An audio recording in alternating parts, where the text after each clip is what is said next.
Hey everyone, Senor Ding Dong here. Ay, ay, ay, Señor Ding Dong. So, John McCain is dead, and anti-war people all over right-wing Twitter are celebrating. And sure, despite being a veteran, the dude was a cuck. His vote was what stopped Obamacare being repealed, and he was viciously anti-Trump and so on. But most of all, people hate him for his neoconservatism, which is the topic of today's video, because neoconservatism is one of the most misused labels in politics. For instance, I've seen Shank from the Young Turks refer to people who oppose Muslim immigration as neoconservatives, yet the most defining characteristic of a neoconservative to the rest of the right wing is their weak stance on immigration. Look, to be totally honest, if things are so bad as you say with the white working class, don't you want to get new Americans in who aren't going to be... I'm serious. You can make a case that this is going on too long and this is too crazy probably, and I hope this thing isn't being videotaped or ever shown anywhere. Whatever tiny pathetic future I have is going to be totally collapsed. Or more commonly, anyone that supports interventionist foreign policy, whether it be Hamiltonian, Wilsonian, or even Jacksonian in many cases, they are just called a neoconservative. I mean, I have seen people equate the UK and France one time in conjunction with the US, who had done a small-scale intervention the year before, launching cruise missiles at empty buildings that were alleged chemical weapon production facilities in Syria that killed no one, with George Bush's invasion of Iraq. And not only this, but that such a brief intervention can be attributed to a Straussian political philosophy that's position on foreign policy is motivated mostly by classical political theory, aka neoconservatism. Now, what else motivated me to make this video was that neoconservatives probably lost the battle of ideas more than any other group that has held institutional power in America for the last 100 years. The Bush-era leftists has just perfectly written the history and genealogy of the neoconservative school of thought, so much so that even the contemporary right agrees with this leftist revision. This being that George Bush was the ultimate archetypal manifestation of neoconservatism and was perpetuated into the White House through the evangelical Christian base of the 90s and the 2000s, the big oil companies, and finally, the intellectual foundation of the neoconservatives, the right putting different levels of emphasis on some of these factors than the left. So there is this massive obtuseness by right-wingers that share this libertarian approach to foreign policy that is disinterested and insensitive towards the nuances of thought surrounding it. And it makes sense. If no geopolitical circumstance will ever influence your stance on interventionism because you have this ideological absolutism against it, then the nuances are irrelevant. It's kind of like when Gary Johnson didn't know what Aleppo was. Why does it matter what Aleppo is if you are just going to pull all US forces out and let all the resulting refugees in regardless? Why learn about the political intricacies if it isn't going to affect your opinion? But putting this aside, let's dive into the philosophy of neoconservatism.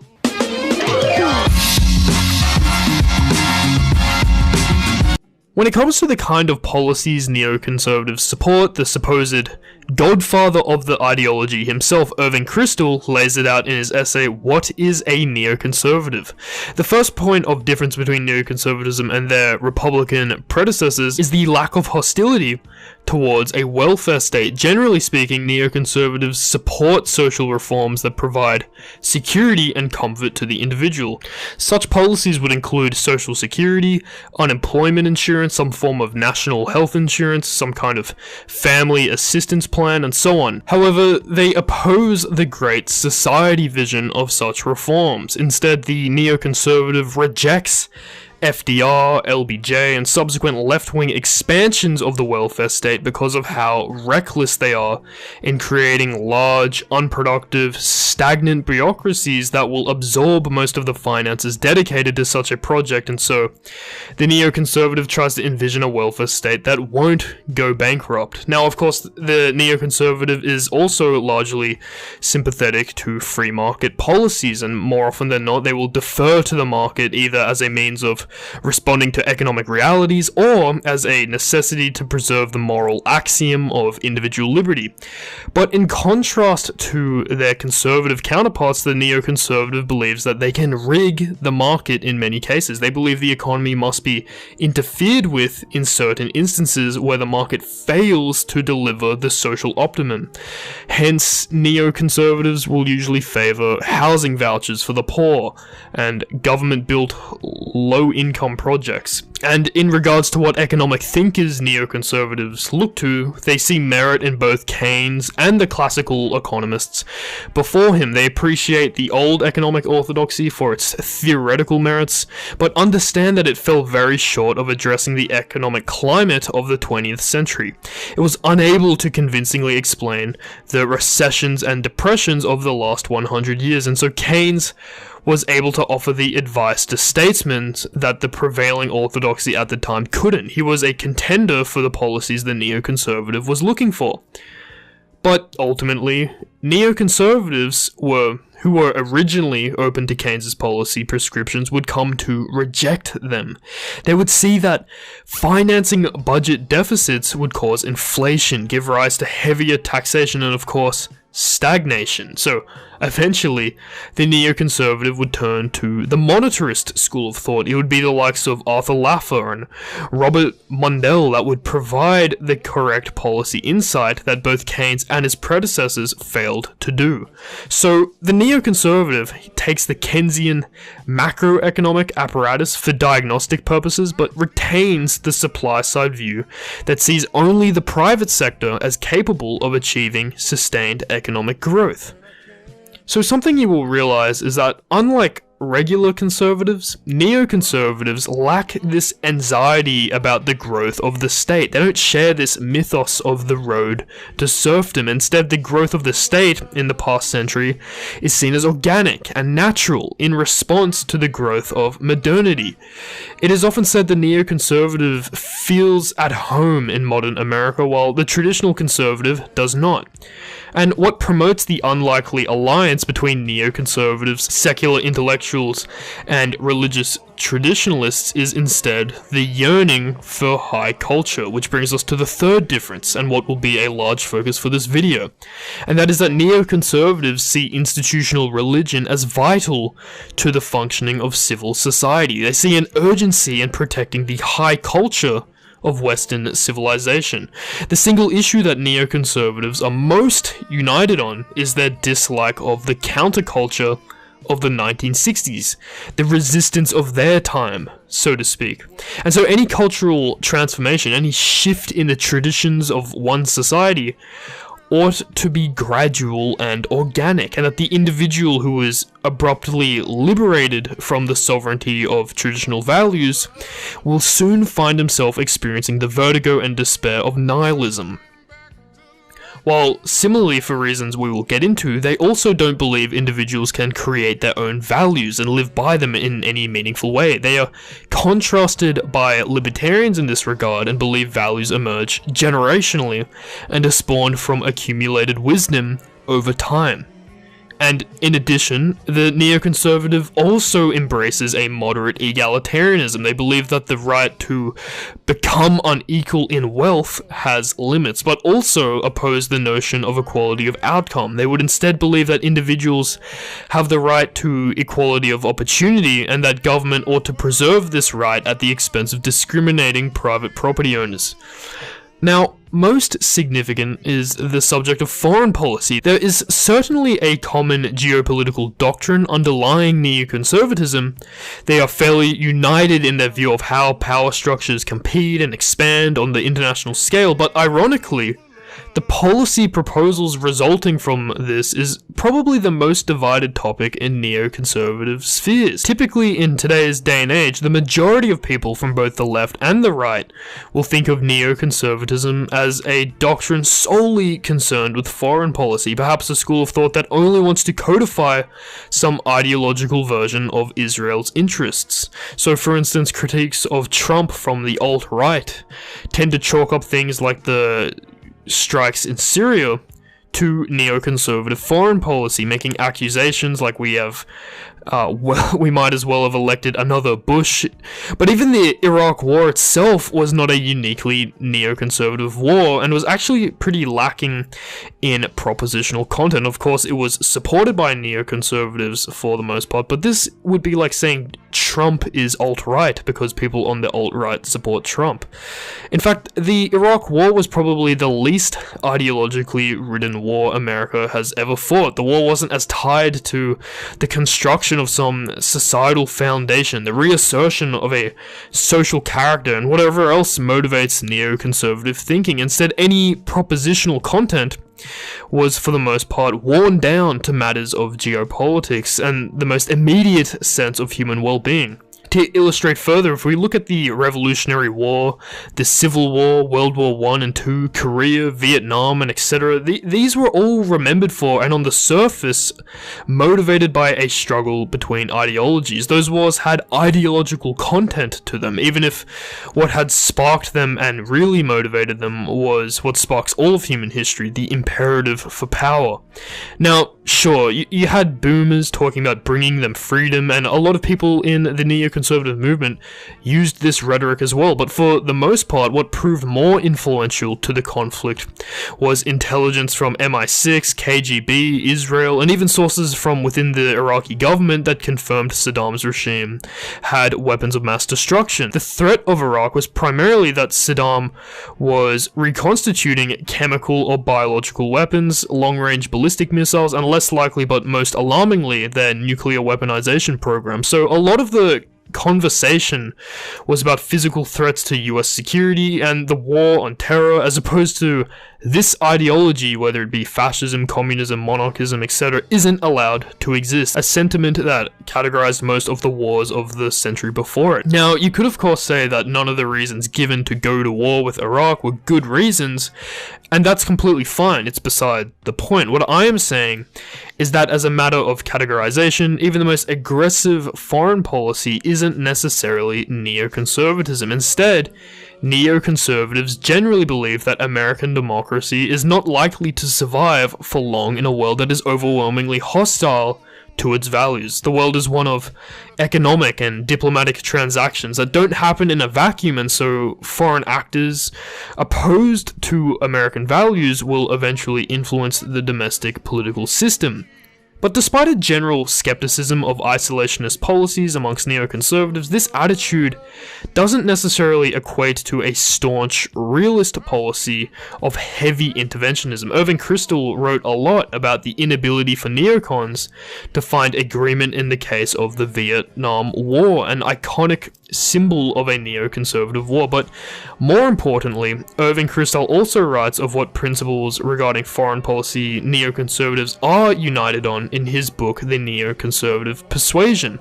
He lists each vague tenet as the following, quote, "First, patriotism is a natural and healthy sentiment and should be encouraged by both private and public institutions, precisely because we are a nation of immigrants.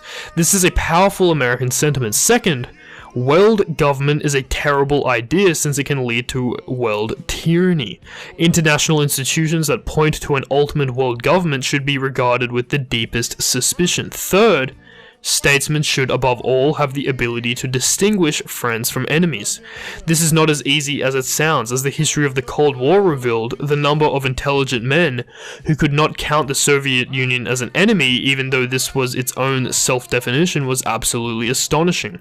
Finally, for a great power, the national interest is not a geographical term, except for fairly prosaic matters like trade and environmental regulation. A smaller nation might appropriately feel that its national interest begins and ends at its borders, so that its foreign policy is almost always in a defensive mode. A larger nation has more extensive interests, and large nations whose identity is ideological, like the Soviet Union of yesteryear and the United States of today, inevitably have ideological interests in addition to more material concerns. Bearing extraordinary events, the United States will always feel obliged to defend, if possible, a democratic nation under attack from non-democratic economic forces, external or internal. This is why it was our national interest to come to the defense of France in Britain in World War II, and that is why we feel it necessary to defend Israel today when its survival is threatened. No complicated geopolitical calculations of national interest are necessary. Behind all this is a fact: the incredible military superiority of the United States vis-a-vis the nations of the rest of the world in any imaginable combination. This superiority was planned by no one, and even today, there are many Americans who are in denial." End quote. Now, within this quote, you hear Crystal talk about Israel, which is worth addressing. Usually people hold Zionism and neoconservatism as synonymous terms. However, from the point of policy, neoconservative interest in Israel was actually fairly ambivalent at the origin of the movement, but would then become increasingly central to neoconservatism as the decades passed by. And of course today, you would be hard-pressed to find a neoconservative that doesn't support Israel, and the strong ethnic interest in the nation can also not be ignored. But ideologically speaking, to the neoconservative, Israel is but a small seed of US democracy planted in the Middle East as a means of promoting US expansion. It is an American construction after World War II to further their growing imperial power. It is a relatively powerless nation that receives a small amount of money by the government standards to defend itself, all in order to project US influence into the Middle East, just as the US has done with South Korea, many countries in Europe, Japan, Chile, and so on. But by the 1980s, following the 1967 war that saw the Yom Kippur attack on Israel in 1973 and the UN Zionism is Racism resolution in 1975, neoconservatives would write about Israel as a matter of ideological priority, and they would write about it often from the standpoint of Jewish identity. In addition to the institutions' turn on Israel and the EU, the UN's, and the greater left's growing sympathies for Palestine, domestic concerns about Israel would grow as well, particularly as the struggle between Israel and the Arab world continued. And neoconservatives would also fear a rise in anti-Semitism in African American communities and the following Democrat-owned minority coalition. This would lead neoconservatives like Norman Podhoretz to write his famous 1963 essay, My Negro Problem and Ours, and the 1972 commentary piece, Is It Good for the Jews?, as well as Irving Kristol's calls in 1984 for interventionist attitudes towards foreign policy for the sake of Jewish interests. But guys, this gives you a general idea of policy prescriptions when it comes to neoconservatives, but what about the philosophy of neoconservatism, the metaphysic? What is most real in the world to a neoconservative? Well, let's segue to the next part of the video, where we will talk about the philosophy of neoconservatism.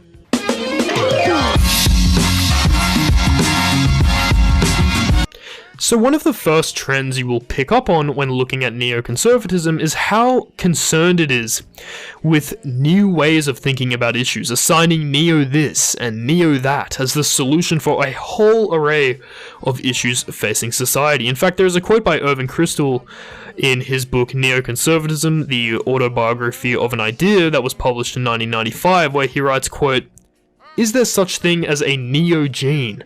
I ask that question because looking back over a lifetime of my opinions, I am struck by the fact that they all qualify as neo. I have been a neo-Marxist, a neo-Trotskyist, a neo-socialist, a neo-liberal, and finally, a neo-conservatism. It seems that no ideology or philosophy has ever been able to encompass all of reality to my satisfaction. There was always a degree of detachment qualifying my commitment," end quote. And another thing from this quote you will notice is that Irving Kristol was in fact a neo-Marxist and a neo-Trotskyist. And this is a common theme amongst those of a neoconservative persuasion. Even if you stretch out far and wide to find people that could fit the bill of neoconservative, you could find people like Christopher Hitchens on the left, who was also an ex-Trotskyist. So it is evident that the emergence of neoconservatism was from the anti-Soviet left wing in the 1960s. The movement has its history in a circle of intellectuals that had found themselves unsatisfied with the left's diagnosis of modernity and the problems of the 20th century, and so would transition their ideology in such a way as that it would be best met by the Republican Party. Really, The neoconservative movement consisted of a certain Jewish nihilism concerned with combating the woes of modernity that had been ignored by the contemporary left. And one of the ways this would manifest was in the early neoconservative school's deference to political theorist Leo Strauss, which includes an adoption of a Nietzschean diagnosis of modernity that places nihilism as the biggest threat facing society, and as a result of which, the neoconservative, despite being quite secular, also had a new appreciation for religiosity. It had been said by novelist Thomas Mann that in our time, the destiny of man presents its meaning in political terms, but the neoconservative would add that our destiny will also be formulated in and have its natural reversion to religion. As when each political solution fails, each iteration of state policy fails, as a remedy for the problems of modernity, the state becomes unclean and people withdraw from political life and turn to an enduring, universalist vision, an all-encompassing perspective that all problems are absorbed by, which is religion. And so these basic tenets of the neoconservative motivate him to work, think, and agitate towards the reconstruction of society according to some idea of social perfection. I mean, let's look at the modern world today. Despite the neocon ignoring the responsibility of the French Revolution and their own liberalism in producing the very problems they are addressing, it is no question to them that Bolshevism and the sexual liberation movement never ended. It is a constant reiteration, tearing away a new layer of social life with each cycle. I mean, look at this. 1, 2, 3, 4, 5. Starting right now, see Lou Bega live on the Kids WB Snow Jam with brand new shows all morning, including 3 new Pokemon. A little bit of Batman dropping in, a little bit of MLB shedding skin, a little bit of Sharina's what I like, a little bit of Pikachu on the mic. It's all new and all Lou Bega, starting right now on the Kids WB Snow Jam. I mean, just awful. I think after watching this, I'm going to go to church tomorrow. But this attitude it's not revolutionary in the formal sense of the word either. The longing for revolution is another aspect of the left that the neocon has left behind. A key realization of the early neoconservative movement that separated them from their Trotskyite peers was that you couldn't build a new foundation for society. Instead, we are born with a heritage and our character is imposed. The novel Bread and Wine, written by Ignazio Silone, is a very influential text for neoconservatives, written while the author was in exile from Mussolini's Italy. The novel was written for the purpose of spreading an anti-fascist and anti-Stalinist message. And on an unrelated note, perhaps here you can see where the boomer talking point that Antifa are the real fascists comes from. But moreover, towards the end of the novel, there is a dialogue between the characters Faustina and Spina that reads, quote, "These are the rules, Pietro. We must have patience. We didn't invent the game, but we must play it. As hounds or hares, one or the other. And what if a man should refuse to be either a hound or a hare, Faustina? Then he is no part of civilized society, and he must run away. In short, he must be a hare." End quote. So nonetheless, a key tenet of neoconservatism that motivated their separation from the contemporary left of their time is the belief that the left have failed to diagnose the rise of asceticism, of mysticism, and the fall in optimism and self-confidence towards human efforts. They have made great errors in assuming we would find science to be the method by which we subdue our humanly woes, and leave the religious principles of social organization, of dogma, myth, and prayer behind us. A lot of this failure of the left to understand the human spirit has resulted in an attitude of stubborn repetition, of fetishized slogans, and the deeming of all battles as just another imperialist conflict, as if they are trying to jam a square into a triangle through sheer insistence. They aren't interested in empirical analysis, but instead defer to deducing conclusions from political forms and essences, such as fascism, colonialism, capitalism, and so on. Another thing that separates the neoconservative from the left is that the Judeo-Christian social ideal thunk up by the neoconservative is deliberate.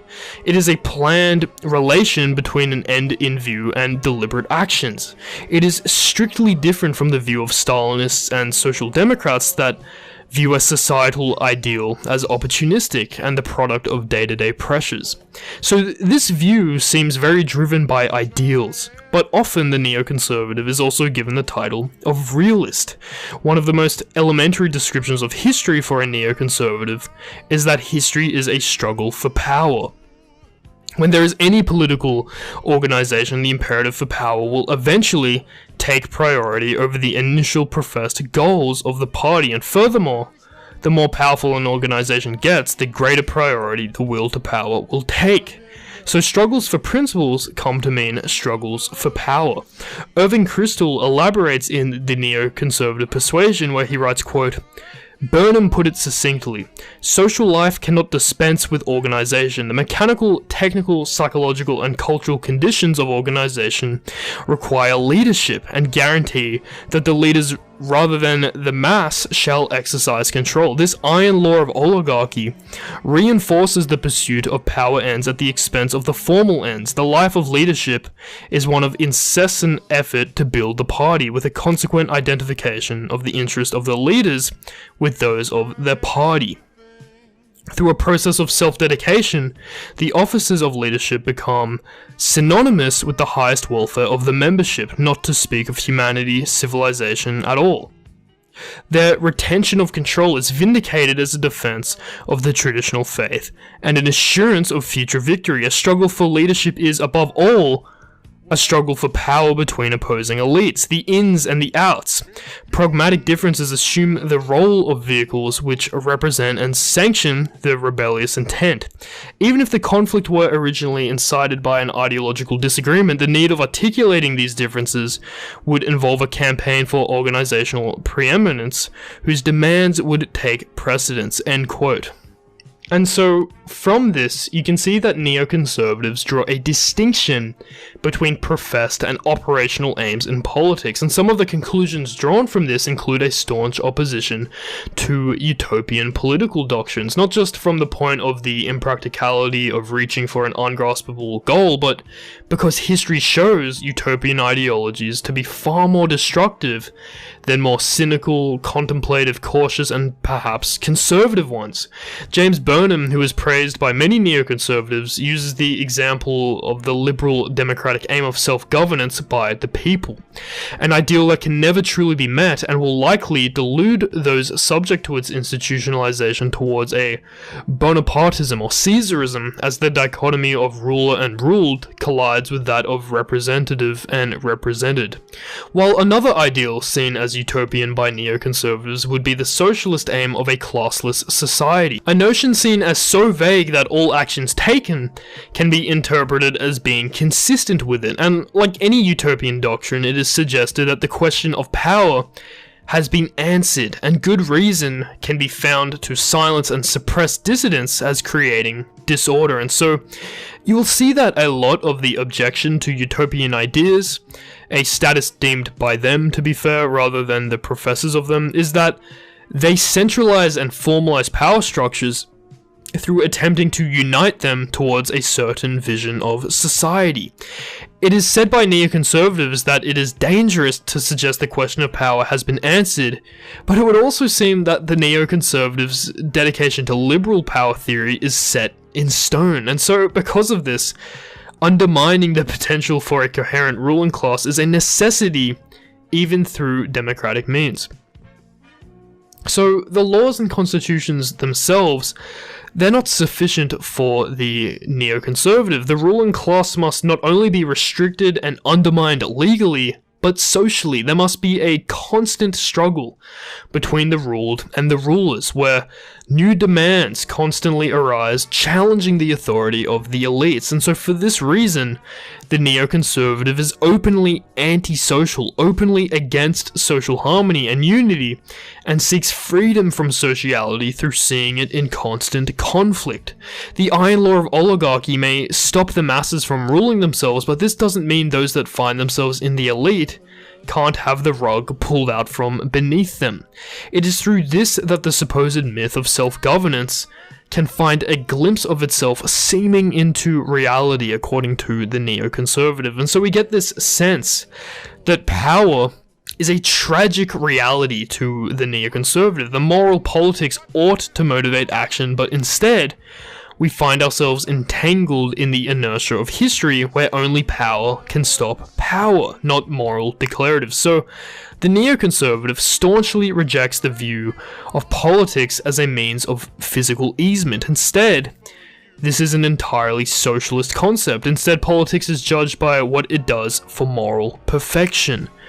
The very question of what man should become has become lost, and the neoconservative is really the liberal that wants to revive it. They want to create a moral politic that is beyond the ebb and flow of temporary advantages over one another in the competition for power. Now, of course, the contemporary economic Marxist of the 1960s, whether it be the radical intellectual or the leaders of communist regimes, would propagate their own moral ideal. They would spread the archetype of the worker, the moral myth where the peasant was the hero, and one that was simple, industrious, illiterate, and grateful. A hero that was simply sufficient, but the neoconservative would argue that this fictitious image would only serve immediate ends. It was a moral myth that neglected the question of what man should become. However, a new moral myth would come to dominate the left, one that saw socialism as having a transformative ability, one that could change man in unpredictable ways. It was a myth that looked at modern man with disgust, but yet had perfect faith in what man could become. And this new mythos entering the American left is what separates the neoconservative from his peers, amongst the other things we have put forward. So, the neoconservative realizes that the liberals' unrequited love for humanity has its own vices. The left has fallen in love with its own intentions and chooses to ignore the problems residing in goodwill, finding itself lost in this linear inertia towards denialism.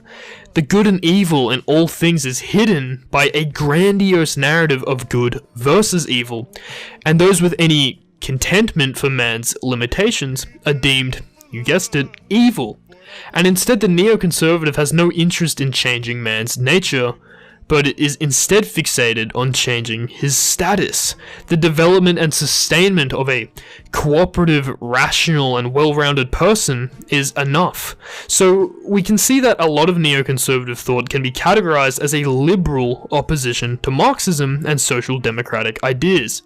Very often, neoconservatives will focus more of their energy on deconstructing Marxism, the Soviet Union, Trotsky, etc., than they do putting forward their own positive vision of the world. But instead of viewing neoconservatism as anti-Marxism, it would almost be better to describe neoconservatism as post-Marxism, as the framing of someone who is describing the thoughts as they are moving away from a once committed Trotskyism, as opposed to setting out in stark opposition to it.